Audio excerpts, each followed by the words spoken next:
안녕하세요.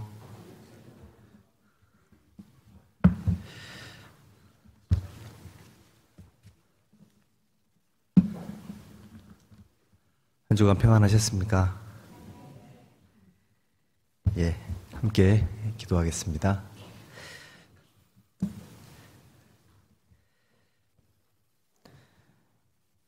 우리의 영혼을 사랑하시는 전능하신 우리 주 아버지 하나님, 지옥 갈 죄인들을 불쌍히 여기셔서 우리가 받아야 할 저주와 형벌을 우리 주 예수 그리스도께서 대신 담당하시고 흘려주신 보혈로 우리의 모든 죄를 영원히 대속해 주시고 우리를 영원한 천국으로 구원해 주신 것을 감사합니다.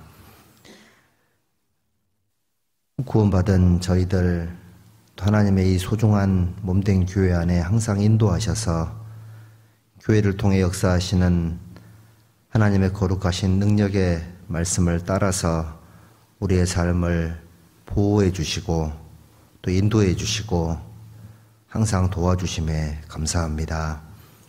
주일을 맞이하여 주님의 거룩하신 생명의 양식을 사모하는 영혼들 이렇게 한자리에 불러 모아주시고 하나님의 은혜를 노래하며 진리의 말씀을 배울 수 있도록 역사해 주심에 감사합니다. 이 마지막 때를 살아가는 힘들고 어려운 여정 속에 있는 우리 모든 형제 자매님들에게 더 많은 생명의 양식을, 생명의 말씀을 보내주셔서 그 말씀의 빛 앞에 우리의 삶을 비춰보고 우리의 삶의 목적을 더욱 일깨울 수 있도록 도와주시고 함께해 주시기를 간구합니다. 또 2022년 한 해가 저물어가고 있습니다. 한 해를 돌아보며 하나님께서 우리에게 명령하신 그 모든 거룩한 사명들을 다시 한번 새길 수 있는 시간들로 인도해 주시고 특별히 기도해왔던 수많은 잃어진 영혼들에게 하나님 말씀을 성실하게 또 힘있게 잘 전할 수 있도록 남은 시간들도 능력으로 채워주시기를 간구합니다. 또 교회가 하나님 앞에 기도하며 준비해왔던 11월 대전도 집회가 21일부터 한 주간 진행이 됩니다. 이번 집회에도 능력의 말씀으로 함께 하셔서 말씀을 들을 영혼들을 우리에게 붙여주시고 말씀을 통해서 구원받는 역사가 나타날 수 있도록 도와주시고 말씀과 함께 하시는 하나님의 능력을 우리 모두가 경험할 수 있도록 자비를 베풀어 주시옵소서. 또 말씀을 준비하고 계시는 이 전국 목사님에게도 하나님의 크신 사랑과 은혜의 말씀으로 풍성히 채워주시고 또 영육간의 건강도 지켜주시기를 간구합니다. 또 오늘 우리 구미교회가 하나님의 거룩하신 뜻을 좇아서 저 멀리 키르기스탄의 깐트 교회와 페루의 쿠스코 교회에 선교를 하고 있습니다. 내년 4월에 있을 쿠스코 선교를 위해서 특별히 오늘 소중한 시간을 준비했습니다. 우리 귀한 형제자매들의 마음을 모아서 쿠스코에 선교할 수 있는 소중한 물질들이 예비될 수 있도록 인도해 주시고 크거나 작거나 마음으로 기도하며 참여해 주신 모든 형제자매들의 가정 속에 하나님의 능력의 손길로 함께해 주시고 경제적으로나 영육간의 어려움이 없이 평안한 가운데 주님을 잘 섬길 수 있도록 두루두루 도와주시고 함께해 주시기를 부탁드립니다. 참석하지 못하신 분들, 건강이 불편하신 모든 분들 영육간의 특별한 은혜로 채워주시고 그 모든 어려움 속에서도 주님을 힘있게 의지할 수 있도록 하나님께서 말씀으로 크게 역사해 주시옵소서. 우리를 죄악 가운데서 건져주신 고마우신 예수님의 이름으로 기도드렸습니다. 아멘. 사도행전 10장을 찾겠습니다. 신약성경 사도행전 10장 38절입니다.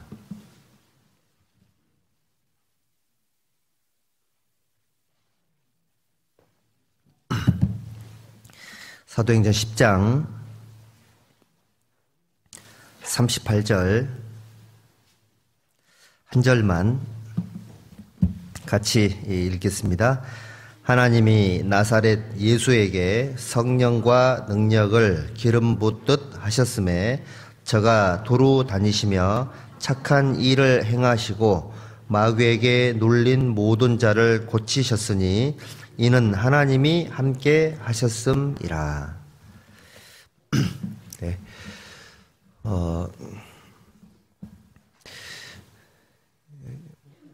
오늘도 코로나 감염 때문에 몇 분이 못 오셨는데 찬바람이 좀 나고 감기들이 유행하고 있는데 특별하게 좀 조심을 해야 되겠다라는 생각이 듭니다. 네, 다행히 팍스로비드입니까? 그 코로나 치료제가 다행히 좀 있어서 중증으로 가는 상황은 좀 막아주는 것 같아요. 그래서 조심은 해야 되겠지만 뭐 이렇게 필요 이상으로 염려할 필요는 없을 것 같습니다. 다들 조심을 하는 거 필요할 것 같습니다. 자, 오늘 바자회가 있습니다. 내년 4월 초에 페루 쿠스코에 선교 일정이 잡혀 있는데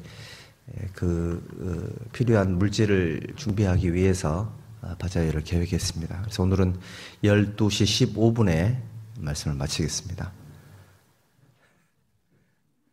좋아하시네요. 그래서 12시 반에는 식사를 할 수 있도록 해드리겠습니다. 대신에 소식지에 보니까 12시 반부터 바자회가 판매가 되는 것처럼 공지가 돼 있던데 12시 반에는 식사 하시고 밥을 빨리 드시는 분들은 이제 먼저 살 수 있는 게 아닙니다. 그래서 오늘은 식사를 하신 다음에 바자회 끝나고 청소를 할 거니까 5분 교제 후에 다 같이 식사를 하시고 이렇게 좀 물품 구매를 하시고요. 혹시 이제 뭘 해야 될지 몰라서 이렇게 못 하시는 분들은 또 기도로 참여해 주시면 좋겠다라는 생각이 듭니다. 대신에 오늘 점심은 공짜입니다. 돈 안 내셔도 되고요. 대신 물건은 공짜는 아닙니다. 필요하신 물품들을 구입을 하시면 좋겠습니다. 여기 우리 1층 여기 야외 데크하고 저쪽 다목적 구장에 물건들이 있는데 운동 삼아서 좀 두루두루 돌아보시면 좋겠습니다. 자, 오늘 여기 읽은 말씀 속에 이제 두루 다니시며 착한 일을 행하신 예수님 모습을 가장 잘 설명하고 있는 구절 중에 하나인데 이 구절 속에서 오늘 설교 주제를 좀 잡아봤습니다. 두루 다니시며 착한 일을 행하신 예수님 이라는 주제로 잠깐 말씀을 나눠보도록 하겠습니다. 우리 예수님은 3년 반의 공생애를 사셨는데 3년 반의 공생애 기간 중에 초기에는 갈릴리 호수 주변으로 사역을 하셨고 그리고 갈릴리를 떠나서 온 각 촌과 성으로, 그러니까 촌은 시골이죠. 성은 도시입니다. 그러니까 갈릴리 해변에서 갈릴리 호수 주변에서 선교 공생애를 시작을 하셨고 그 이후에 각 촌과 성으로 두루 다니셨죠. 사마리아에도 가시고 나중에 이제 예루살렘까지 가셔서 공생애를 마치셨는데 두루 다니시면서 하신 일이 착한 일을 하신 거예요. 우리 형제자매님들 착하시죠? 주변에 착하다는 평을 좀 많이 들으시죠? 어때요? 우리 형제님들, 자매님들이 착하다고 하던가요? 혹시 옆에 앉아 계신가요? 그냥 웃지요 라는 이런 분위기네요. 저도 어렸을 때 우리 할머니한테 착하다는 얘기 많이 들었습니다. 착하다는 얘기와 이 썩을 놈아라는 얘기를 들었는데 주로 두 단어를 들었던 기억이 납니다.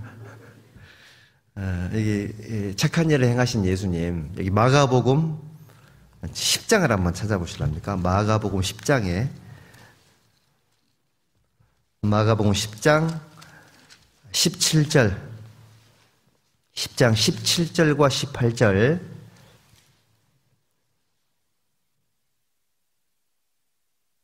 마가복음 10장입니다. 17절과 18절 이어서 같이 읽어보시죠. 예수께서 길에 나가실새 한 사람이 달려와서 꿇어 앉아 묻자오되 선한 선생님이여 내가 무엇을 하여야 영생을 얻으리이까. 예수께서 이르시되 내가 어찌하여 나를 선하다 일컫느냐. 하나님 한 분 외에는 선한 이가 없느니라. 예수님의 그 공생애 속에 예수님을 인식하는 시각이 두 가지였죠. 첫 번째가 뭐였냐면 선생님, 유대인들에게는 랍비라는 게 있었잖아요. 랍비는 이제 선생님이죠. 성경, 구약 성경을 가르쳐주는 선생님. 그러니까 그 바리새인, 서기관, 율법사 밑에 랍비 그룹이 있었던 겁니다. 여기 선한 선생님 정도로 생각을 하고 있었는데 예수님은 뭐라고 말씀하셨죠? 네가 어찌하여 나를 선하다 일컫느냐. 하나님 한 분 외에는 선한 이가 없느니라. 자, 이거 뭐 얘기하고 있는 거냐면 사람끼리 선을 논하는 것은 도토리 기적이다. 사람은 더 착한 사람이 있고 덜 착한 사람이 있을 수 있다. 근데 네가 나를 봤을 때 나는 조금 더 착한 사람, 착한 선생님 정도로 인식을 하고 있는데 그건 잘못된 생각이다. 우리 예수님은 착한 선생님입니까? 하나님이십니까? 하나님이셨죠. 그래서 네가 나를 어찌하여 선하다 일컫느냐. 하나님 한 분 외에는 선한 이가 없느니라. 하나님은 선 그 자체이시죠. 선 그 자체이시니까 하나님이 하시는 모든 일은 착한 일이 되는 겁니다. 하나님이 두루 다니시며 착한 일을 행하시고 마귀에게 눌린 모든 자를 고치셨으니 우리 예수님이 하나님이니까 하나님만이 유일하게 착하신 분이니까 우리 예수님께서 하신 모든 일들은 정말 착한 일인 거다 이렇게 얘기를 할 수가 있습니다. 자, 우리는 구원을 받지 않았다면 우리 속에는 선을 행하고자 하는 마음이 있죠. 로마서 7장 8절에 보면 7장과 8장에 보면 선을 행하고자 하는 마음은 있지만 선을 행할 능력은 있다고요, 없다고요? 없다고 기록이 되어 있죠. 그러니까 성경에 말씀하시는 그 선이라는 것은 하나님의 삶을 의미하는 겁니다. 기준이 하나님인 거죠. 사람끼리 착하고 안 착하고 이걸 얘기하는 게 아니고요. 하나님이라는 기준을 놓고 착하냐 안 착하냐를 얘기할 수가 있는 겁니다. 자, 우리는 선을 행하고자 하는 마음은 갖고 있는 사람들이지만 하나님, 선을 행할 수 있는 능력은 없었던 사람들인데 우리 안에 성령이 내주하심으로 말미암아 선을 행할 수 있는 능력이 우리에게도 생긴 겁니다. 너무 감사한 일이죠. 그래서 우리도 그리스도인들도 착한 일을 할 수가 있게 된 거죠. 하나님의 기준으로.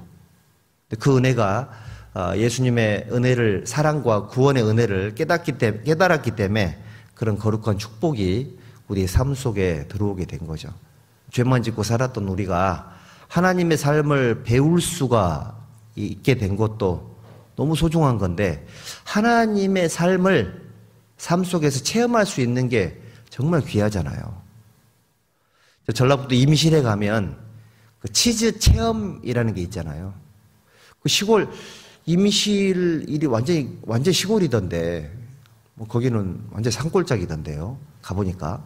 그런데 그곳에 우리나라에서 가장 유명한 치즈를 체험할 수 있는 시설들이 굉장히 많이 있고요. 저는 잘 몰랐는데 이 전국에서 우리 아이들이 치즈를 체험하기 위해서 그렇게 많이 몰려온답니다. 예약에 1년치씩 막 꽉 찬대요. 치즈 축제를 하면 그렇게 사람들이 많이 온답니다. 그 사소한 작은 체험도 아이들에게 소중한 기억이 되고 고구마 캐는 체험도 하고 뭐 그렇잖아요. 부모들의 마음은 아이들에게 좋은 거를 경험하게 해주고 싶은 마음이 있잖아요. 그런데 우리 하나님, 우리 예수님은 이 세상에 어떤 부모님보다 가장 더 착하고 선한 분이시니까 우리의 삶 속에서 우리 예수님은 우리가 하나님 앞에 구원을 받고 뭔가를 행할 때에 착한 척 하는 것이 아니고 정말 착한 삶을 살 수 있도록 능력을 부어주신 거죠. 그런 어떤 커다란 축복을 우리가 받았으니까 사복음서 이런 거 읽을 때 예수님의 행적이 사복음서에 기록이 되어 있으니까 예수님께서 공생의 기간 동안에 행하셨던 모든 일들은 착한 일인 거예요. 그러면 우리도 그 착하신 예수님의 삶을 본받아서 우리 속에 선을 행할 수 있는 능력을 주셨으니까 그런 삶을 살 수 있게 된 거잖아요. 예수님의 삶을 꼼꼼하게 살펴보고 작은 것부터 할 수 있는 것부터 쉬운 것부터 하나씩 하나씩 실천을 해가면서 이것이 완전한 인격의 하나님, 완전히 선하신 예수님의 삶이구나 라고 생각을 하고 예수님처럼 살아가는 훈련과 어떤 그런 연습들을 한 단계 한 단계 해나갈 필요가 있는 겁니다. 여기 마가복음 6장을 한번 보시죠. 6장. 마가복음 6장 34절에 마가복음 6장 34절 함께 읽어볼까요? 예수께서 나오사 큰 무리를 보시고 그 목자 없는 양 같음을 인하여 불쌍히 여기사 이에 여러 가지로 가르치시더라. 그러니까 정말 착하신 예수님께서 보시기에 이 세상에 구원받지 못한 사람들은 목자 없는 양이니까 길을 잃은 상태의 양이고 보호자가 없는 상태의 양이고 그 삶의 목적과 방향을 상실한 양이니까 영적으로 소경이고 장님이고 장님과 소경 같은 말이죠. 소경이고 귀머거리고 안진뱅이고 이런 상태에 있었잖아요. 그러니까 어떻게 하셨냐면은 큰 무리를 보시고 목자 없는 양 같음을 인하여 불쌍히 여기사 여러 가지로 가르치시더라. 정말 선하신 예수님은, 착하신 예수님이 우리에게 행해 주신 그 착한 일 중에 하나가 뭐냐면 여러 가지로 가르쳐 주신 거죠. 선한 교훈을 주신 거죠. 착한 가르침, 좋은 가르침을 주신 겁니다. 지난달에도 우리 교회에서 결혼을 하셨고 어제도 하셨는데 결혼해서 사랑의 씨앗 아이가 생명이 태어나면 그에게 부모님은 뭘 가르치죠? 말을 가르치죠. 말을 가르치고 이쁜 짓을 가르치죠. 이쁜 짓 가르치고 그 다음에 걸음마를 가르치고 그 다음에 뭐 가르치죠? 인사하는 거 가르치고. 그거 누구한테 배운 거예요? 그런 거 안 가르치세요? 도둑질 가르치고 주먹질 가르치고 고자질 가르치고 그런 거 안 하잖아요. 왜 내 자식에게는 왜 그런 걸 안 가르칠까? 왜 그렇죠? 사랑하기 때문에 그런 거예요. 근데 그런 영적인 본능은 어디서 나왔죠? 내 사랑하는 자식이지만 내 아이가 고자질을 하거나 도둑질을 해오면 잘했다고 칭찬해 줄 부모가 있을까요? 그건 아니죠. 마음속에 큰 근심이 생기잖아요. 왜 그렇죠? 내 자식이니까요. 기본적으로 예수님은 착한 분이니까 예수님이 없는 삶은 우리 예수님은 교정하기를 원하세요. 사랑하시니까. 우리는 죄 가운데 태어나서 태어나면서부터 이제 선을 행할 수 없는 존재였으니까 기본적으로 하나님이 없는 사람들을 향한 하나님의 마음은 가장 먼저 하신 착한 일이 뭐냐면 교정이죠. 교정. 가르쳐 주신 거. 하나님이 없다라고 잘못 알고 있는 사람들에게는 하나님은 계신다라고 가르쳐 주셨고 성경책이 사람이 만든 책이다라고 생각하는 사람들에게는 이거는 사람이 만든 책이 아니다라고 가르쳐 주시고, 하나님이 눈에 안 보이니까 계시지도 않고 역사하지도 않는다라고 생각하는 사람들에게는 성경의 여러 가지 실물 교훈들을 통해서, 예언 성취를 통해서 하나님은 아브라함의 하나님, 이삭의 하나님, 야곱의 하나님, 그리고 현재도 역사하신 하나님, 살아계시는 분이다, 이거를 가르쳐 주시죠. 사람에게 뭐가 제일 중요한지를 가르쳐 주시고, 사람에게 뭐가 있어야 되는지를 알려주시고, 구원받은 이후에도 하나님을 위해서 잘 살고자 하는 선한 마음을 품은 우리에게 선한 삶이 무엇인지를 가르쳐 주시잖아요. 그리고 우리가 착한 예수님을 만나기 전에는 목자 없는 양이었는데, 지금은 우리 영혼의 목자와 감독 되신 이에게 돌아왔느니라 라고 베드로 사도가 알려주신 것처럼, 우리는 우리 영혼의 목자와 감독 되신 예수님을 만났고, 그분을 주인으로 모시고 있고, 그분을 우리의 목자로 인정을 하고, 그분의 음성을 듣고 그분의 인도하심을 따라가고 그분의 가르치심을 순종하고자 하는 마음으로 살고 있는 거예요. 이런 게 착한 겁니다. 누구 닮아서 그런 거죠? 예수님 닮은 거예요. 예수님. 기본적으로 우리가 거듭나고 나서, 영적으로 태어나고 나서 걸음도 못 걸었고 하나님 앞에 선한 게 전혀 뭔지를 전혀 몰랐었던 우리였는데, 예수님의 선하신 가르치심을 통해서 우리가 하나님 앞에 하나씩 하나씩 배워가는 겁니다. 근데 기본적으로 하나님은 그 가르치실 때에 우리 시편 103편 13절 14절에 기록된 것처럼, 자, 아비가 자식을 불쌍히 여기는 것처럼, 아비가 자식을 불쌍히 여기잖아요. 아비가 자식을 불쌍히 여기는 것처럼 하나님께서도 우리를 불쌍히 여기시죠. 왜냐하면 우리는 너무 연약하고 부족한 존재라는 것을 하나님이 알고 계시는 겁니다. 우리가 진토임을 기억하심이니라. 흙으로 만들었기 때문에 너무 약하죠. 세균만 들어가도 금방 넘어지고요. 그 영원할 것 같았던 젊음도 하체가 약해지니까 계단 올라가는 것도 힘들고 내려가는 것도 힘들고, 어떤 우리 은장의 우리 어르신의 말씀처럼 풀에 걸어가다가 풀에 걸려서 넘어져가지고 인생의 허무함을 느끼셨다고 하시더라고요. 제가 속으로 생각하기를, 그 할머니께서 결초 보온을 하셨나? 결초 복수를 하셨나? 이런, 이제 제가 속으로 혼자 이제 우스갯소리를 생각을 한번 해봤습니다. 여러분들, 그런 것 같아요. 우리는 정말 연약한 존재들이죠. 깨지기 쉽고 넘어지기 쉽고 부서지기 쉬운 우리죠. 우리 몸이 강해요? 헬스클럽 다니는 분들은 몸이 강하다고 생각할지 모르겠습니다. 근데 그 몸에 세균 하나만 들어가도 아파요. 우리 20대 대학생들 얼마나 힘이 세고 건강합니까? 코로나 바이러스 때문에 2명이나 못 왔습니다.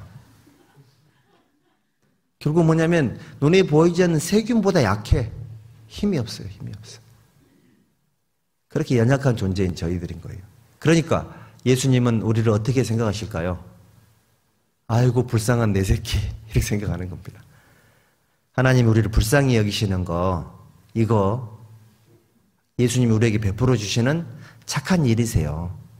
그리고 9장을 한번 보실랍니까? 9장 22절.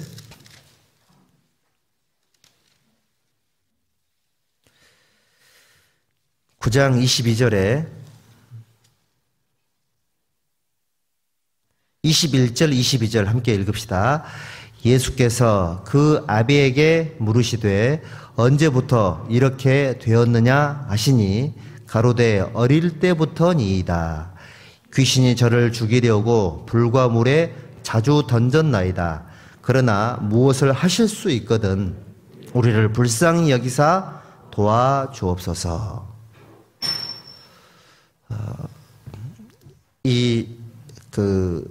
사랑하는 자식을 향한 아버지의 그 불타는 마음, 그 마음을 예수님은 정확하게 공감을 하신 거죠. 왜 그럴까요? 당신이 그렇게 하시거든요. 하나님께서 우리에게 베풀어 주신 최고의 선은 하나님으로서 우리를 만나 주신 게 아니고 아버지로서 만나 주신 거예요. 왜 그렇죠? 불쌍히 여겨 주시는 것이 하나님께서 우리 같은 죄인들을 향한 착한 일의 표현인 겁니다.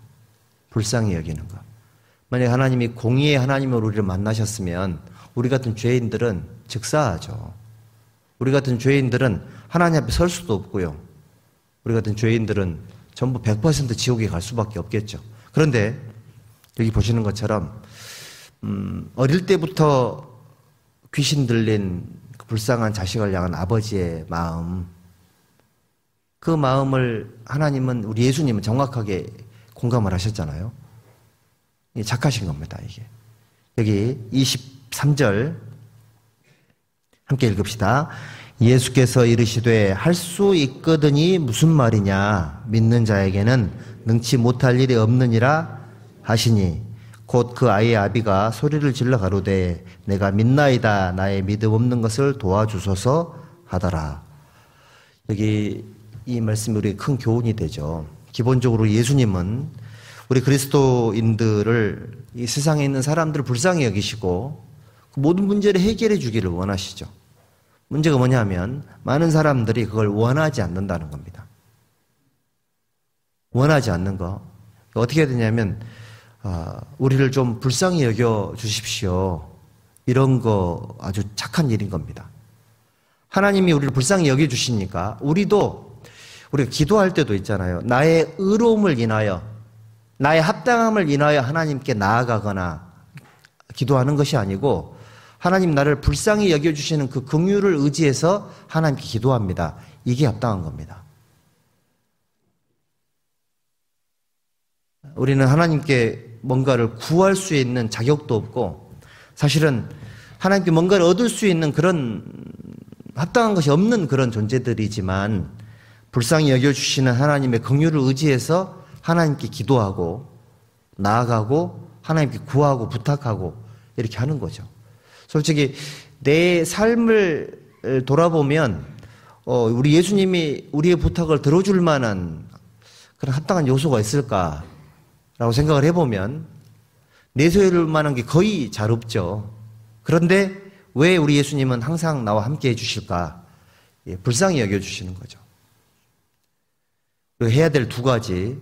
첫 번째, 하나님 나를 불쌍히 여겨 주십시오. 그 다음에 할 수 있거든이 무슨 말이냐. 불쌍히 여겨 주십시오. 그렇게 말만 하고 믿지 않는 것도 문제다, 이렇게 말씀을 하세요. 믿는 자에게 능치 못할 일이 없느니라. 이 사람이 불쌍히 여겨 주세요 라고 말은 했지만 그 마음의 중심 속에 믿음이 없었던 모양이에요. 그러니까 할 수 있거든이 무슨 말이냐. 믿는 자에게는 능치 못할 일이 없느니라. 딱 얘기하니까 나의 믿음 없는 것을 고백을 했잖아요.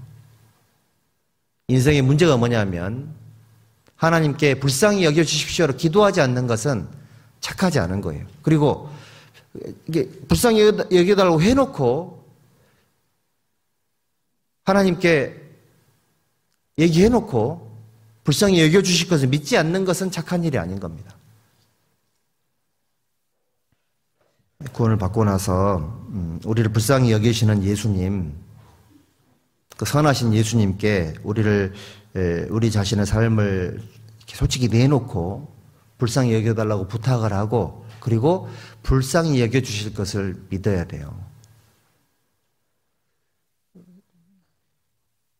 자식들의 삶을 예수님에게 부탁을 하죠. 하나님, 우리 자식들을 불쌍히 여겨주십시오. 뭐 이거 주세요, 저거 주세요. 그렇게 말씀을 못 드리겠고 하나님 불쌍히 여겨주십시오. 이런 하나님의 앞에 그런 기도를 하는 것은 착한 일인 겁니다. 그리고 그걸 믿어야 돼요. 마음속에. 일단 마음에 잔잔하게 믿음이 생기잖아요. 그러면 하나님께서 내 노력보다 내 수고보다 내 어떤 희생과 헌신보다 훨씬 더 내 기도를 들어주셨고 불쌍히 여겨주시고 계시구나라는 것을 느낄 수가 있습니다. 왜 느낄 수가 있을까? 예수님이 착하신 분이기 때문에 그래요. 선하신 가르침, 불쌍히 여기심. 얼마나 불쌍히 여겼으면 언제부터냐 물어보고, 어떻게 해줄까 물어보고, 해주고 싶은데 너 지금 문제가 있어 가르쳐주고. 안 그래요? 단순하게 불쌍히 여겨주세요 끝, 그게 아닙니다. 꼼꼼히 살피시고, 도와주고 싶은데 도와줄 수 있는 조건도 만들어주시고, 그걸 깨닫게 해가지고 정말 도움을 받았을 때 하나님 나를 불쌍히 여겼구나라고 하나님 영광을 돌릴 수 있는 지혜도 가르쳐주시고. 이게 우리가 있잖아요. 내가 하나님께 뭔가의 필요성을 느끼는 건 정말 중요한 건데, 기도하지 않는 것도 문제지만 기도했던 것을 믿지 못하는 것도 문제다. 부족한 사각지대도 일깨워 주시고요. 요즘 자동차는 사각지대 표시를 해주잖아요. 차가 앞에 오면. 신앙생활을 하면서 하면 할수록 우리를 불쌍히 여기시는 그 예수님, 인간적인 동정이 아닌 우리 삶에 필요한 모든 것들을 채우시고 그리고 인도하신다는 것을 우리가 인정할 수가 있습니다. 잠언 14장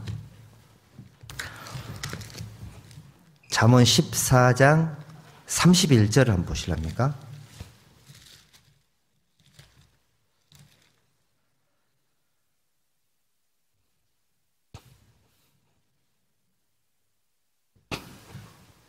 잠언 14장 31절 함께 읽읍시다.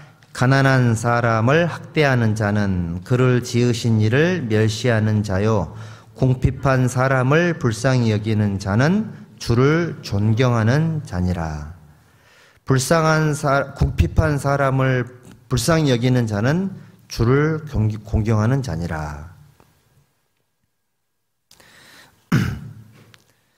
가난한 사람, 불쌍한 사람, 이런 사람들을 귀하게 여기고 불쌍히 여기는 마음은 착한 일인 거다라고 알려주신 겁니다. 19장, 잠언 19장 17절.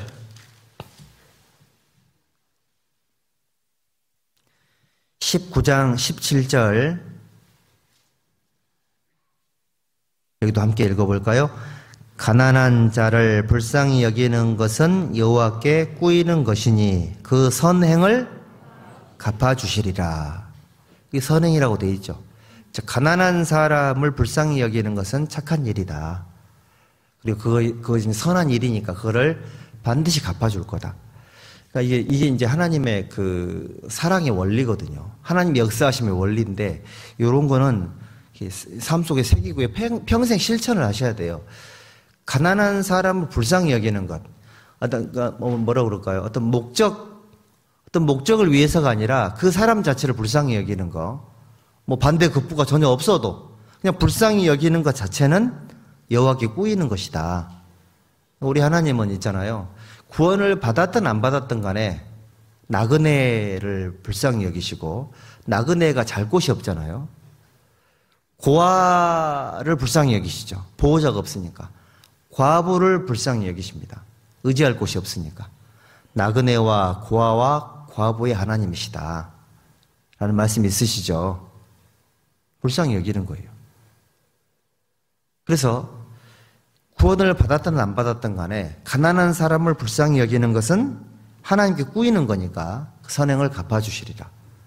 사실은 믿지 않는 분들은 오해하죠. 아이고, 나한테 말씀 듣게 하려고 친한 척 하네, 착한 척 하네, 가식으로 이렇게 막 친절한 척 하네. 제가 그런 소리도 들었거든요. 가식적으로 착한 척 하지 말라고, 친한 척 하지 말라고. 마음에 큰 상처가 되더라고요, 솔직히. 그런 거 아닌데, 근데 그렇게 보여줬던 모양이에요. 근데 이제, 어쨌든, 몰라서 그렇겠거니 생각을 하긴 하지만, 어쨌든 우리는 있잖아요. 무슨 소리를 듣든 간에 우리의 중심은 그런 마음이 있죠. 가난한 사람을 불쌍히 여긴다. 영혼이 가난한 사람, 구원받지 못한 사람이죠. 육신적으로 모든 걸 가졌어도 영혼이 구원받지 못하면 모든 것이 이뤄진 상태에 있는 사람인 거니까 얼마나 불쌍하냐고요. 그리고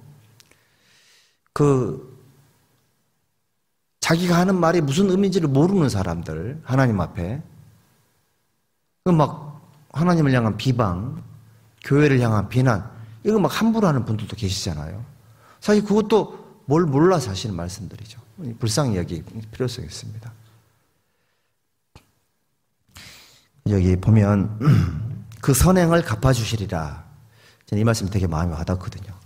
할 수만 있으면 가난한 일에 할 수만 있으면 우리 삶을 투자를 해야 되겠다 이런 생각이 들어요.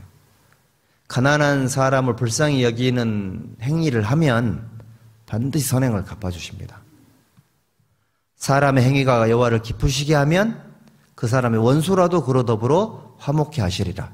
전도하고 싶잖아요. 누군가에게 전도하고 싶고 구원받게 하고 싶은데 사람의 마음이 이게 쉽지가 않아요. 사람 마음이 열리는 게 얼마나 힘든 일인지 모릅니다. 이제 그거를 바꾸기 위해서는 하나님의 절대적인 능력이 필요해요.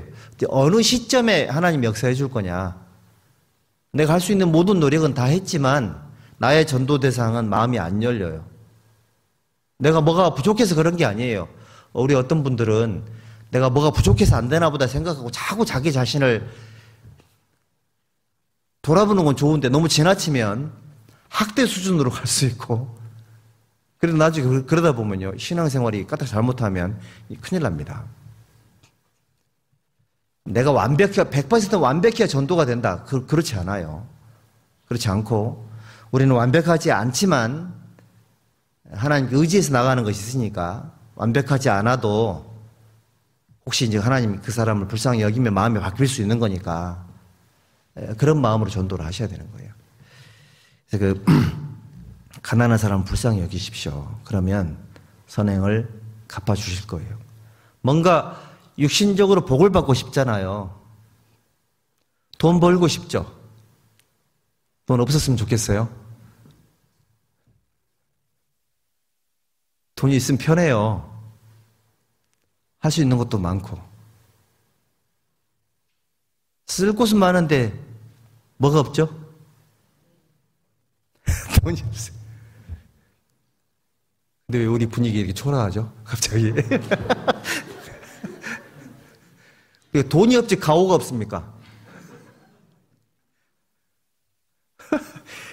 근데 그런 것 같습니다. 우리가 비록 내가 원하는 만큼의 물질을 갖고 있지 않아도 가오를 잃으면 안 돼. 그 가오가 뭐냐? 이 말씀이에요, 말씀. 가난한 사람을 불쌍히 여기는 겁니다. 나도 가난하지만 나보다 더 가난한 사람을 불쌍히 여길 수 있는 그런 어떤 가오는 있어야 되거든요. 왜냐하면 그게 영원한 천국을 확실하게 믿고 있는 사람들의 삶의 태도예요. 평상시에 우리가 정말 힘들고 어렵게 가난하게 아끼고 살지만 가난한 사람을 불쌍히 여기게 될 상황이 생긴다. 그때 우리는 부자가 되는 겁니다. 모든 걸 가진 사람처럼. 그게 멋있는 삶인 거예요. 돈은 없어도, 빚이 많아도, 수입이 적어도 신앙적인 가오는 버리지 마십시오. 평생 힘들고 어렵게 없이 살았지만 구원을 받은 이후에는, 그리고 그런 삶이 여전히 계속된다 하더라도 가난한 사람을 불쌍히 여기게 될 상황이 생기면 어떻게 해서든 그 선한 일에 동참을 하는 것이 그게 믿음이고 지혜인 거예요. 그러면 인생이 역전이 됩니다. 우리 형제님이 부동산 나이 많아가지고 공부를 해가지고요, 부동산 공인중개사 시험을 합격을 했습니다. 한 6년 공부를 했습니다. 6년 떨어진 거예요. 저는 속으로 계속 공부한다고 그러길래 아이고 안 될 것 같은데 왜 합격을 했더라고. 근데 부동산 간판을 뭘로 다른 줄 아세요? 해뜰 날. 해뜰 날. 쨍하고 해뜰 날 돌아온단다. 그거 생각하고 지었냐 그랬더니 맞다 하더라고. 해뜰 날, 해뜰 날이 돌아온다. 해가 예수님이기도 하고 희망을 상징하기도 하고 어둠을 몰아내잖아요. 일종의 어떤 우리가 생각하기에 가난과 돈이 없는 것도 일종의 어둠 비슷한 거니까 우리 마음속에. 맞죠? 우리 그런 인식이 있잖아요. 불편하잖아요. 없으니까. 근데 그런 부분들도 더 없는 사람들을 향해서는 우리 마음이 열려 있어야 되겠죠. 이게 이제 중요한 겁니다. 그 선행을 갚아주시리라. 야, 세상에 자기도 없으면서 과부, 가난한 과부의 두렙돈, 사르밧 과부의 공괴, 이런 것들이 우리 예수님의 마음을 감동시키는 거죠. 야, 본인도 없으면서 가난한 사람을 불쌍히 여긴다. 전도를 위해서, 선교를 위해서. 전도는 하나님의 말씀을 전하는 게 전도고요. 선교는 뭐예요? 전도를 위해서 파송되는 게 선교잖아요. 전도하고 선교하는 걸 위해서, 더 가난한 사람들을 위해서, 구원받지 못한 사람들을 위해서 우리가 하나님 앞에 그 불쌍히 여기는 마음을 갖는 것은 하나님께 꾸이는 거다. 사실은 하나님이 하셔야 될 일을 내가 하면 하나님께서 어떻게 생각하냐면 이걸 갚아주세요. 저는 그 말씀을 믿거든요. 그리고 그런 걸 몇 번 경험을 하니까 너무 좋아요. 하나님 하셔야 되는데 내가 할게요. 내가 좀 서툴지만 제가 할게요. 그러면 하나님이 나에게 갚아주시더라고. 아, 그래서 임마누엘 하나님이시구나. 이것도 알 수 있고. 성경, 죄만 짓고 살던 내가 이 사소한 한 구절인데 이 두꺼운 책이, 이 엄청나게 두껍잖아요. 이 책이. 이 두꺼운 책 중에 그 한 구절이 하나님의 말씀이고 하나님 자체인데 하나님 자체이신 그분의 말씀이 내 삶 속에 이루어진다. 이거 좋은 일 아니에요? 이거 정말 깜짝 놀랄 일이거든요. 근데 그런 그 말씀을 내 삶 속에서 행할 수 있다. 엄청난 축복인 겁니다. 왜 그렇게 된 걸까? 하나님의 착하신 일을 하셨기 때문에 예수님이 배운 거예요. 착한 일을 하셨던 그분의 마음이 우리 속에 들어와 있기 때문에 나도 마음에 감동이 되면 그렇게 할 수 있는 겁니다.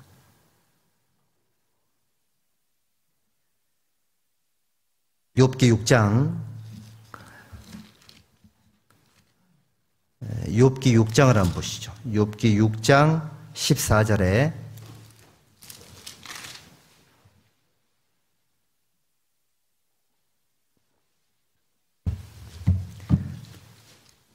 밑에 따뜻해요? 따뜻하시죠? 뜨거워요? 바닥 따뜻해요? 신발 벗고 있는 겁니까, 지금? 아니, 벗어도 괜찮긴 한데, 열기가 막 이렇게 올라와가지고. 예. 욥기 6장, 하실 말씀들이 많으셨네요. 욥기 6장 14절. 함께 읽읍시다. 피곤한 자, 곧 전능자, 경유하는 이를 패한 자를 그 벗이 불쌍히 여길 것이오늘. 이제 우리는 기본적으로 피곤한 자, 곧 전능자, 경유하는 이를 패한 자를 그 벗이 불쌍히 여길 것이오늘. 욥이라는 사람이 이 신앙생활을 잘 하다가 마귀의 공격을 받아서 10명의 자식을 잃고 전 재산을 잃고 자기 몸에 악창이 걸렸죠. 자기 부인도 자기 삶에 전혀 위로가 되지 못했던 상황. 거기에 자기의 친구, 3명의 친구까지도 자기를 비난하는 상황. 네가 필경 뭔 죄가 있어서 이렇게 된 거다. 너 왜 이렇게 당당한 건데? 네? 막 이제 이렇게 계속 이제 주거니 받거니 변론이 생기는 과정 속에 욥이 자기 친구들에게 속된 말로 열받아서 한 말입니다. 야, 네가 정말 친구라면 전능자 경유하는 일을 그러니까 너희들 말처럼 내가 정말 잘못해서 징계를 받았다 하자. 그런데 내가 지금 신앙이 엉망의 상태라고 하자. 좋아. 그런데 너희들의 태도는 잘못된 거 아니냐. 여호와를 경외하는 일을 피한 자를 그 벗이 불쌍히 여기는 게 마땅치 않냐. 이렇게 얘기를 합니다.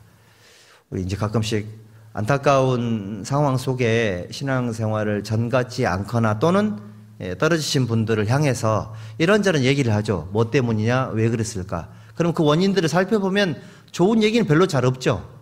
그런데 그렇게 말을 하지만 그게 욕하기 위함인 거예요? 불쌍히 여기는 마음에서 나오는 거예요? 그래, 표현은 어떨지 몰라도 제가 느끼기에는 그렇게 하시는 말씀 그 이면에는 불쌍히 여기는 마음이 있는 거예요. 왔으면 좋겠는데 계셨으면 좋겠는데 이런 마음은 그 마음 자체는 믿어 의심치 않습니다. 표현이 조금 거칠지 몰라도 마음의 중심 속에는 불쌍히 여긴 마음이 있고 안타까운 마음이 있는 것이 틀림이 없죠. 마음의 쓰라리죠. 저도 청년 때 구원을 받고 그 가까이 지냈던 형제들이 이제 뭐 본의 아니게 이제 가끔씩 교제를 떨어지기도 하고 다른 모임에 가기도 하고 그러면은 그게 그렇게 슬프더라고. 그러니까 지난 주일에 같이 청소하고 했던 형제가 이거 없는 거예요, 이번 주에. 그런 게 우리 마음을 아프게 하잖아요. 그러니까 다 이제 그런 마음으로 걱정을 하는 겁니다, 사실은. 그리고 19장, 욥기 19장 21절.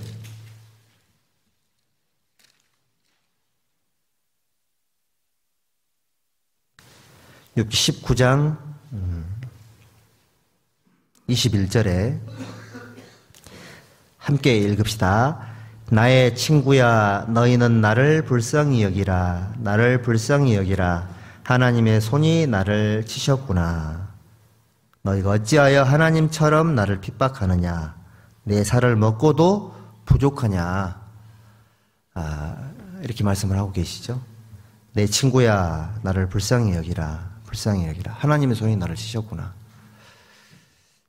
우리가 이제 가끔씩 정말 친한 경우에 정말 그 적절한 상황이 이렇게 허락이 되면 뭘 잘못했나 생각해 보라고 이렇게 얘기도 하기도 하는데 사실은 그 마음 속에는 진심이 아니죠. 진심이 아니고 사실은 그 걱정하는 마음으로 얘기를 하는 건데 이런 상황이 있는 것 같아요.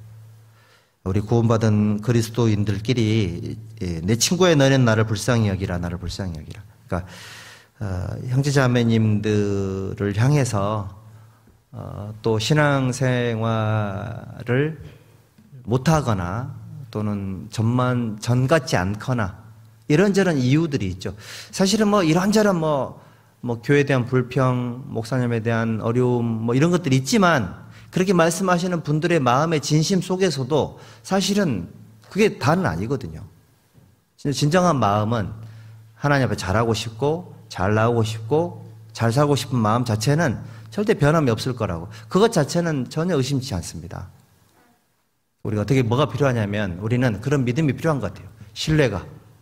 하나님 안에 구원받은 형제 자매들은 표현은 조금 잘못됐을지 몰라도 중심에는 전혀 잘못된 게 없을 거다. 그걸 의심해서는 안 될 거라고 저는 생각을 합니다. 사실 그렇게 믿어지고요. 그래서 여기 불쌍히 여기라. 이것이 착한 일인 거예요. 그리고 또 이제 그 신앙생활 속에 옆에 굉장히 힘이 돼줬던 동역자예요.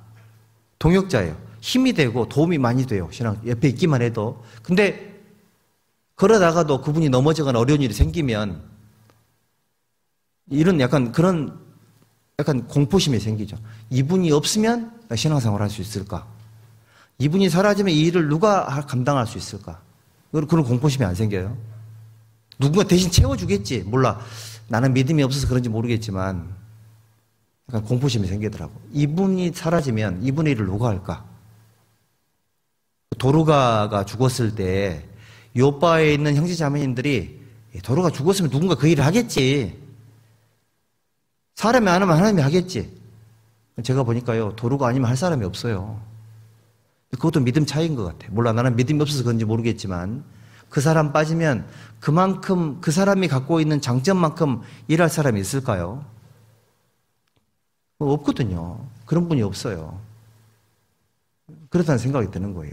그래서 그런 마음을 갖고 있으면 서로를 향한 어떤 좋은 마음들이 있는 거니까 불쌍히 여기는 삶이 실천이 가능할 거다라고 생각을 합니다. 자, 마태복음 8장 보시죠.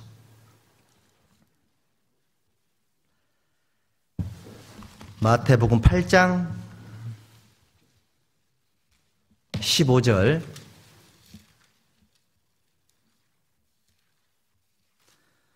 마태복음 8장 15절 함께 읽읍시다.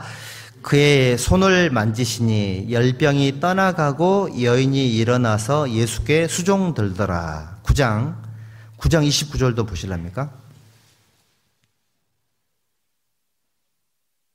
9장 29절. 여기도 함께 읽읍시다. 이에 예수께서 저희 눈을 만지시며 가라사대 너희 믿음대로 되라 하신대.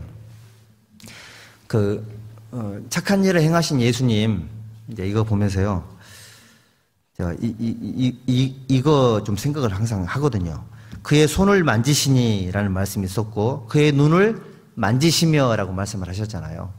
예수님은 죄인들을 직접 어루만지시면서 사랑을 베푸시고 은혜를 베풀어 주셨어요. 그러니까 하나님은 그냥 말씀으로만 하셔도 되는데 굳이 어루만지시고 손을 만지시고 눈을 만지시고 마가복음 5장에 보면 달리다굼 하실 때 손을 잡고 가라사대 이렇게 말씀하셨거든요. 그러니까 넘어진 사람, 병든 사람들을 그냥 말씀으로만 하신 게 아니고요. 아픈 부위를 만져주신 거예요. 침을 뱉어서 귀를 대시고 또 만져주시고 이렇게 하면서 귀를 만져서 낫게 하시고, 베드로가 말고라는 사람의 귀때기 잘라버렸잖아요. 그렇죠? 귀 잘랐을 때 예수님이 말고의 귀를 잘라가지고 손으로 만져가지고 이거 고쳐주셨잖아요. 베드로는 잘라버리고 예수님은 고쳐주시고, 나는 칼질하고 예수님은 만져주시고. 그리고 예수님이 착하신 분인 거예요. 어루만지시고 보살피시는 예수님. 요한복음 13장. 요한복음 13장 4절 보시죠. 4절.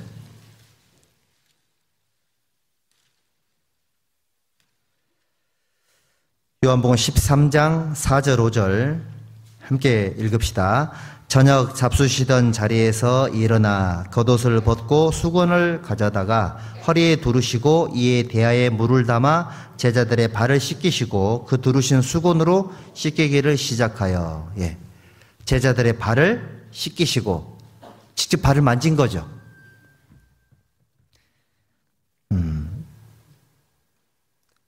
우리 예수님은 이 세상에 오셔서 죄인들의 마음을 만지셨고요. 손을 만지셨고 병든 몸을 만지셨고 제자들의 발도 만져주셨죠. 우리 옥시토신이라는 호르몬 아시죠? 이제 그 유명한 사랑의 호르몬인데, 옥시토신이 제일 많이 분비될 때가 언제냐면 우리 엄마들이 아이를 낳을 때, 여기 수술하는 거 제왕절개. 이거 말고 자연분만할 때 엄마가 이 애가 안 태어나면은 어떻게 될까요? 위험해요. 위험하니까 그 엄마의 그 뇌 속에서 이 아이를 내보낼 때 그때 가장 강력한 옥시토신이 나온대요. 그래서 목숨을 걸고 아기를 내보내는 겁니다. 그때 엄마에게서 가장 많은 옥시토신이 나가고, 두 번째, 그 아이를 품에 안고 젖을 먹일 때, 그 엄마 젖을 많이 못 먹은 사람은 어떡하지? 제왕절개로 태어난 사람 어떻게 해야 될까? 어찌됐건 있잖아요. 하여튼 그때 제일 많이 나온답니다.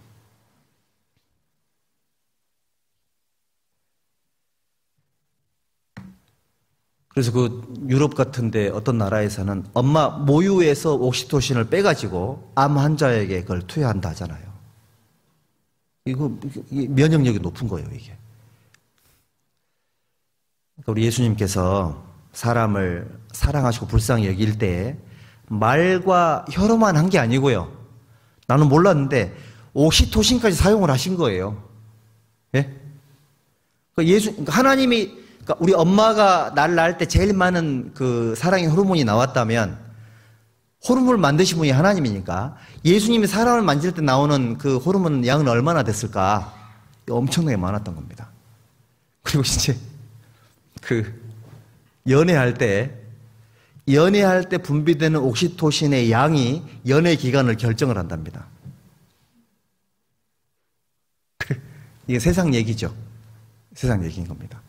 세상에 있는 사람들도 연애할 때 별로 이렇게 옥시토신이 안 나오잖아요. 빨리 끝난대요. 사소한 거 딱 싸우면 그걸로 끝. 너무너무 신기합니다. 여기 열왕기상 19장 5절.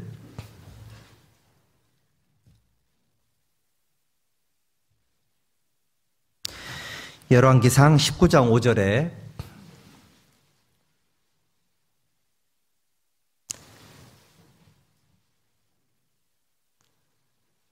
자, 함께 읽읍시다.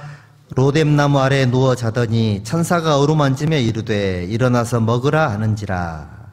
7절 또 같이 읽읍시다. 여호와의 사자가 또 다시 와서 어루만지며 이르되 일어나서 먹으라. 내가 길을 이기지 못할까 하노라 하는지라. 아니 그 탈진된 엘리야에게 이제 재우고 먹였는데, 재우고 먹이는 것만 해도 되게 고마운 건데 어루만졌죠. 2번이나. 왜 어루만졌을까요? 힘을 준 거예요. 사실은 어루만지고 쓰다듬고 안아주면서 신앙적인 힘도 주고요, 배를 채워서 육신적인 힘도 주고요, 어루만져서 옥시토신도 주고. 하나님 착하죠? 이런 분이세요. 성경 공부해보면은, 야, 진짜 하나님 착하다. 그래서 우리가 착한 거예요. 누구 닮았죠? 우리가 하나님 닮아서 착한 겁니다.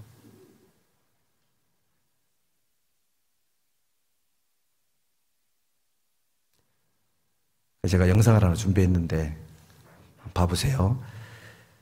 좀 틀어주실랍니까? 한번 써볼까요?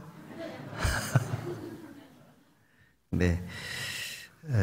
선행을 보는 것만으로도 행복이라는 그 호르몬이 분비된다 하잖아요. 그러니까 우리 예수님이 두루 다니시면서 착한 일을 하실 때 어루만져 주신 거, 터치해 주신 거, 이게 굉장히 중요하다고 생각을 합니다. 실제로 그 아이들을 우리 그 옛날에 어른들이 버릇 나빠진다고 못 안아주고 그랬잖아요. 그것만 아니었어도, 그때 좀 안아주기만 했었어도 오늘날 우리 사회에 이렇게 되진 않았을 텐데 안아주는 건 좋은 겁니다. 아이들을 목욕시킬 때 많이 안아주고 하잖아요. 요 타이밍에 못 안아주면 자폐 쪽으로 흐를 수도 있습니다. 그리고 타이밍이에요, 타이밍. 뭐 이건 내가 한 얘기가 아니고 학자들이 한 얘기니까 참고하셔야 돼요. 그래서 결혼하지 않은 우리 청년들이나 우리 학생들은 나중에 애기 이렇게 생기고 하면 많이 안아주고 하는 게 필요할 거라고 생각이 듭니다. 대신에 이제 막 아무나 끌어안으면 안 됩니다. 아무나 끌어안으면 안 돼요. 미국 가니까 허그 문화가 있던데, 남미는 더하고, 남미 선교 가면은 막 한번 나갔다 오면 이렇게 와이셔츠가 어디고 그냥 립스틱이 몽땅 묻어 있어요. 할머니들 분가루, 여기는 분홍색, 여기는 빨간색, 이렇게 막 묻어가게 돌아오는데, 네, 허그 문화 있잖아요. 이런 폭 말고 허그하는 거, 이런 부분들도 허그할 때, 악수할 때 나오는 옥시토신보다 허그할 때 옥시토신이 훨씬 많이 나옵니다. 근데 너무 또 세게 끌어안으면 불쾌할 수도 있습니다. 그렇게 하지 말고, 그거는 세게 끌어안는 것은 그런 관계로 서로 허가가 된 상태에서만 이렇게 하시고, 그렇지 않은 경우에는 적절한 스킨십이 필요할 겁니다. 그리고 스킨십 좀 어려우면 칭찬해 주는 거, 웃는 거. 사실 별로 웃을 일 별로 없는데 게이트볼을 치면 웃을 일은 많습니다. 홍보하는 건 아니고요. 그렇다는 얘기죠. 그래서 이게 교회 그러니까 우리 어른들도 애들 입에 밥 들어가는 소리, 예? 그다음에 애들 입에서 책 읽는 소리, 애들 입에서 나오는 웃음소리 들으면 기분 나빠요? 기분 좋아요? 기분 좋죠. 집에서 울음소리, 막 싸우는 소리, 이거 안 좋잖아요. 교회에서 웃음소리가 많고, 청년들이 웃고 아이들이 웃고 다니고 있고 즐겁고 이러면 좋은 겁니다. 그런 걸 위해서 기성세대는 준비해주고 노력을 해줘야 돼요. 웃을 수 있도록 필요합니다.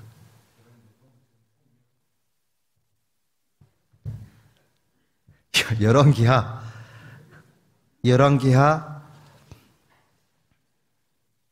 4장 31절 열왕기하 4장 31절 한번 보시죠.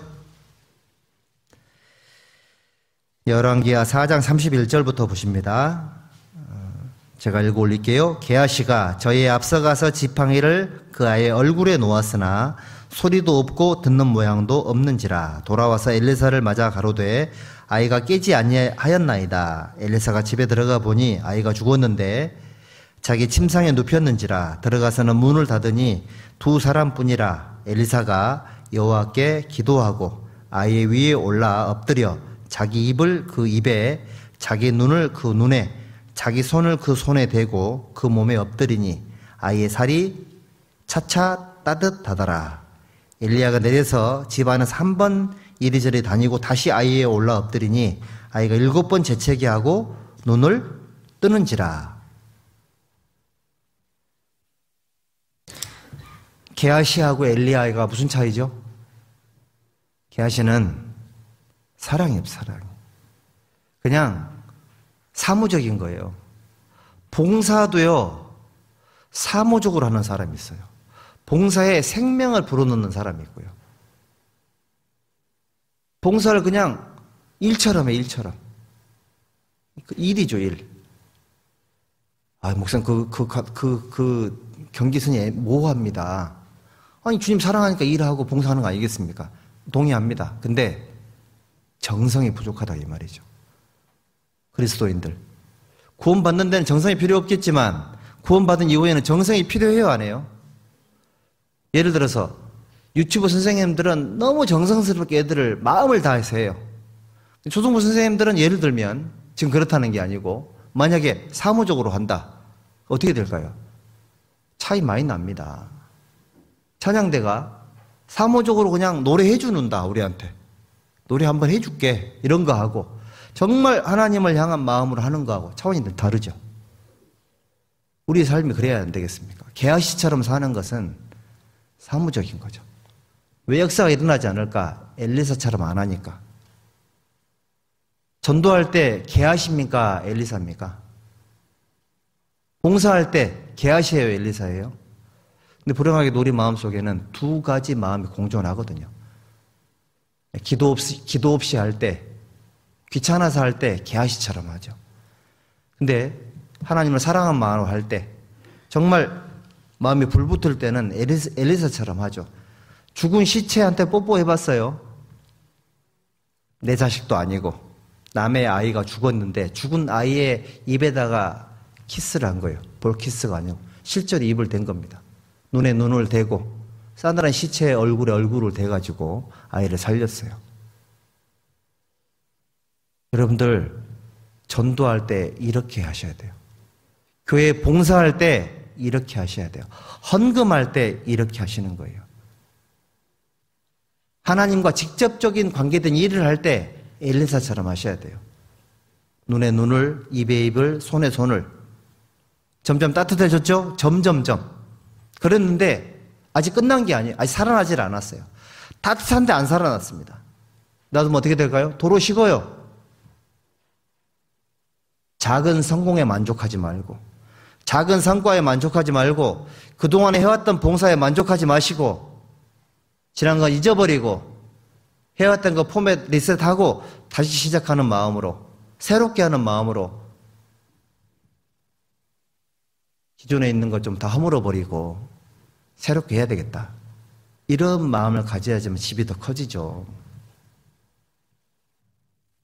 과거에 붙잡혀 있으면 불만이 많아요.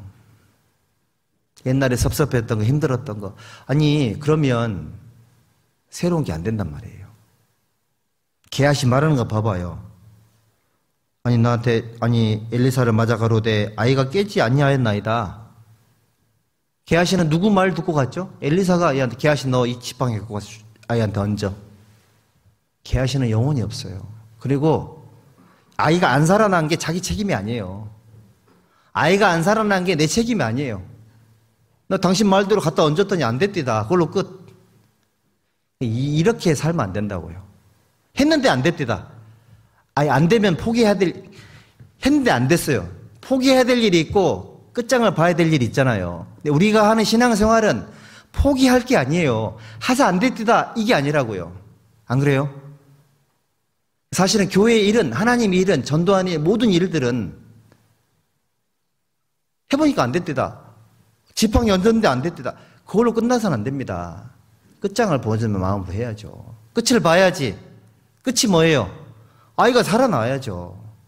죽은 아이가 살아나지 않으면 내 수고와 모든 봉사는 전부 다 아무것도 아닌 거예요. 날아가는 겁니다. 그래도 괜찮아요? 대충 해놓고 어느 정도 해놓고 그걸 끝입니까? 결과를 보셔야죠. 아니, 우리 1년 내 농사 지었는데 가을에 끝은 봐야 될 거 아니에요. 뭐 걷어들여야지. 끝은 봐야죠. 혹시 우리 중에 신앙생활 좀 침체가 오고 여러 슬럼프가 와가지고 힘이 없고 피곤하고 어려운 분들이 계실 거란 생각이 듭니다. 하지만 힘내세요. 끝은 보셔야지. 우리는 여러저런 본의 아니게 개아시처럼 될 수 있습니다. 하지만 거기서 멈춰버리면 진짜 개아시 되는 거예요. 그럼 안 되겠죠? 이렇게 하는 겁니다. 살아날 때까지 끝난 게 아니에요. 이 정도에서 만족해서는 안 됩니다. 그렇게 만족해서는 안 되고 뭔가 조금 더 하나님의 일을 향한 그런 열정을 가지는 것이 착한 일인 거다. 기억을 하시고요. 그 다음에 시편 한번 보시죠.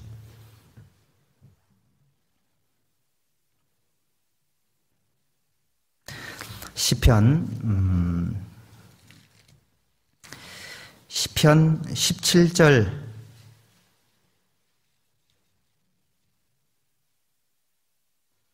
17절과 18절 같이 읽읍시다. 여호와여 주는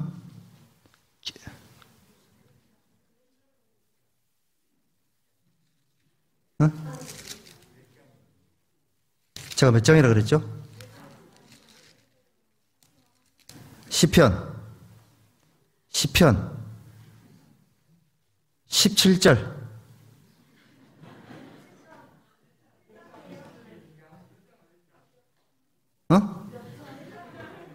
시편 10장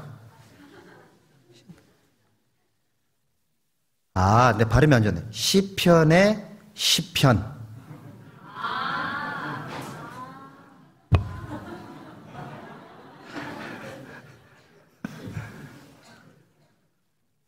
어쨌든 이건 기억나겠다. 그렇죠? 17절과 18절 함께 읽읍시다. 여호와여 주는 겸손한 자의 소원을 들으셨으니 저희 마음을 예비하시며 귀를 기울여 들으시고 고아와 압박당하는 자를 위하여 심판하사 세상에 속한 자로 다시는 위협치 못하게 하시리이다. 여기 이제 제가 드리고 싶은 그 구절이 뭐냐면 귀를 기울여 들으시고, 저는 이게 우리 예수님이 하신 제일 착한 일 중에 하나가 이거란 생각이 들어요. 귀를 기울여서 들어주셨다. 너무너무 착한 일을 해주신 겁니다. 경청이죠. 제가 하나 읽어드릴게요. 반려동물들의 가장 큰 미덕도 바로 경청에 있다. 개나 고양이는 말을 하지 못한다. 하지만 주인에게 관심을 가지고 있다. 물론 그 주인이 나에게 먹을 것을 주고 집안에서 가장 힘이 세고 가장 익숙한 존재이기 때문이다. 그저 바로 곁에 앉아 있어 다른 것에 전혀 신경 쓰지 않고 주인의 두 눈을 주의 깊게 응시하며 주인이 뭐라 짓거리든 알아듣지 못하더라도 열심히 들어주는 척하는 것만으로도 주인의 뜻을 간파한다. 제가 걔한테 들은 얘기입니다. 이 얘기는. 말을 못하기 때문에 소통이 안 되는 것이 아니라 오히려 말 없이 들어주기만 하는 상대방 덕분에 마음을 열고 그동안 숨기거나 쌓아둔 것들을 끄집어낼 수 있는 것이다. 막 개랑 대화하는 사람도 있죠. 고양이랑 자기 마음 얘기하고. 잘 있었지, 힘들지, 자기 마음 얘기하는 거죠. 걔가 뭐라 그러던가요? 그냥 꼬리만 치고 있죠. 그래서 반려동물들을 향한 마음들이 있다고 하거든요.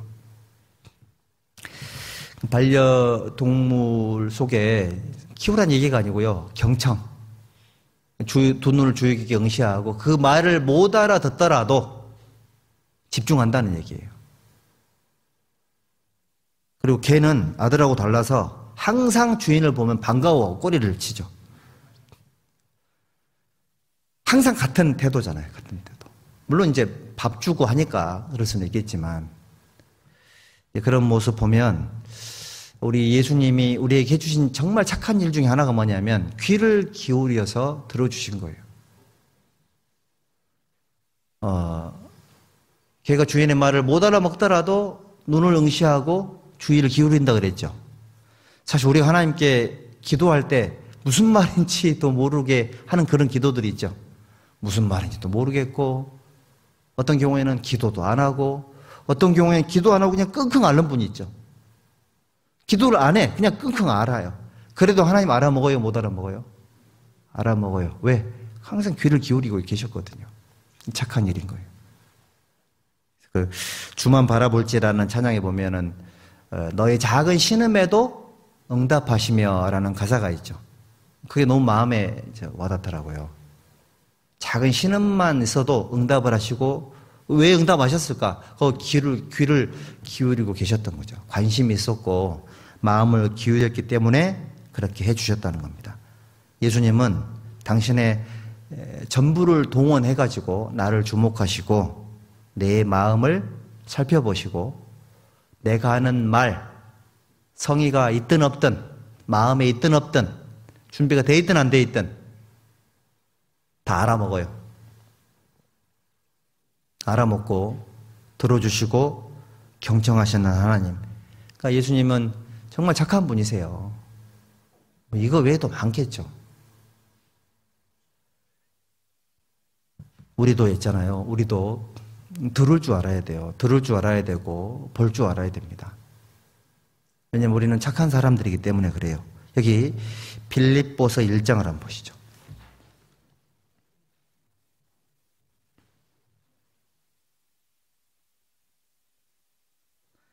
1장 6절입니다. 너희 속에 착한 일을 시작하시니가 그리스도 예수의 날까지 이루실 줄을 우리가 확신하노라. 갈라디아서 6장 10절에 보면 기회 있는 대로 착한 일을 하되 믿음의 가정들에게 할지니라. 여러분들 오늘 우리가 착한 지출이 필요합니다. 착한 지출. 착한 지출이 필요한데 믿음의 가정들에게 할지니라. 이제 쿠스코가 좀 가난한 지역이고 선교하는데 사진들을 보니까는 우리보다 경제적인 형편이 어려워요. 뭐 세븐일레븐 이런 거 없고요. 뭐 베스킨라빈스 이런 것도 없고 이렇더라고요. 근데 그곳에는 전도를 하고자 하는 마음들이 있고 또 영혼을 사랑하는 마음들이 있어서 우리가 착하게 살아가려고 애를 쓰는 또 다른 지역에 있는 성도님들에게 그 마음을 북돋워 줘야 될 필요가 있습니다. 예수님께서 우리를 귀를 기울여 주시고 우리의 삶을 돌아봐 주신 것처럼 우리가 비록 넉넉지 않고 힘들고 어렵지만 더 어려운 지교에 선교를 하고 있는 그분들의 삶을 돕기 위해서 할 수만 있으면 뭔가가 필요하겠다는 생각이 들고요. 그리고 사실 액수가 중요한 게 아닙니다. 여러분들. 참여율이 굉장히 중요합니다.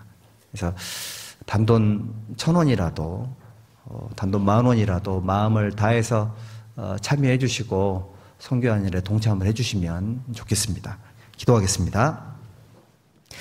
하나님 감사합니다. 우리를 구원해 주시고 영원한 천국 소망 주신 것을 감사합니다. 우리에게 맡겨주신 소중한 선교 지역을 잘 가꾸어서 하나님께 돌려드리기를 원합니다. 간트교회와 구스코교회 선교사님들에게 더 큰 지혜와 능력으로 함께해 주시고 전도하고 있는 우리 형제 자매님들 코로나 상황 속에서도 애를 쓰고 있습니다. 영육간에 지켜주시고 보호해 주시기를 간구합니다.